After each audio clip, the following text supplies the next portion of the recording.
Recent reports published by WikiLeaks have revealed that the U.S. government is using highly advanced spyware to watch its own citizens. The system called TrapWire allegedly accesses surveillance cameras nationwide and sends collected data to a main database where the images are stored. RT's Marina Portnoy uncovers more about the mysterious software. On any given day, some 20 million people are making their way through New York City. What most, if not all, are oblivious to is how closed-circuit cameras filming from nearly every corner are being utilized.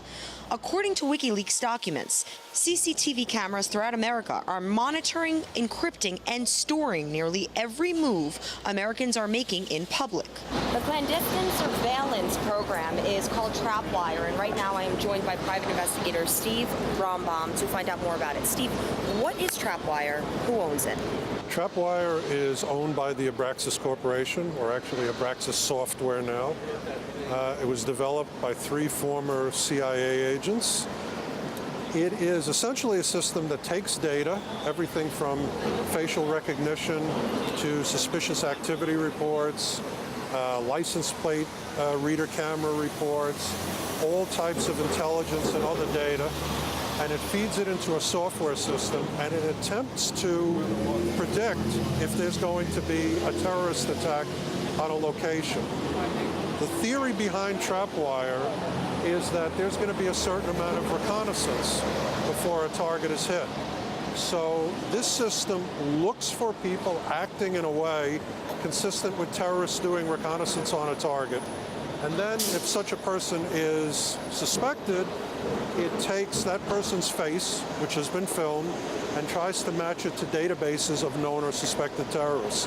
Is TrapWire legal? First of all, anything you do on the public street is legal. I can take a camera and follow you everywhere you walk on the public street. I can record every building you go into. I can write down your license plate. I can take photos of everybody you meet with. And in fact, as an investigator, it's something that I and my team, in fact, do on a regular basis. You have no expectation of privacy out on the street, walking, driving, meeting with people, talking to people. So at this point right now, this given moment, we're standing in Midtown Manhattan at a street corner. How many eyes are on us right now? Countless. How many? At this point, anywhere in Manhattan, from approximately 59th Street all the way down to the Battery, there is no location that you can go to on the public street and in most buildings where you're not being videoed. This part of America, it's equivalent to the eye of God. I can follow you from camera to camera to camera. If you started walking south and you walked all the way to the Battery Tunnel, I would have you on camera constantly your entire walk. And that video and those images are then stored and encrypted. Is that yes. For TrapWire? Well, they are encrypted at the point of recording and then transmitted to a central storage location. What bothers you or concerns you about this program, if anything? What bothers me most about this program is it gives a false sense of security. It gives a false sense of security to the public, now that it's out in the public eye, and it gives a false sense of security to the law enforcement agencies. Grand Central Station is 2 blocks down that way. If I'm a terrorist, I can put a backpack on my shoulder, walk into the middle of Grand Central Station during 5 o'clock Friday rush hour right now and set off an explosive. And there is nothing that TrapWire can do to detect me or stop me. So then what is the point of TrapWire? You know, well, the point of TrapWire is to make a ton of money for the people that started it.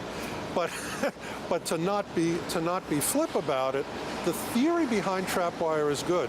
The implementation is, in my opinion, not particularly effective. Marina Portnoy, RT, New York.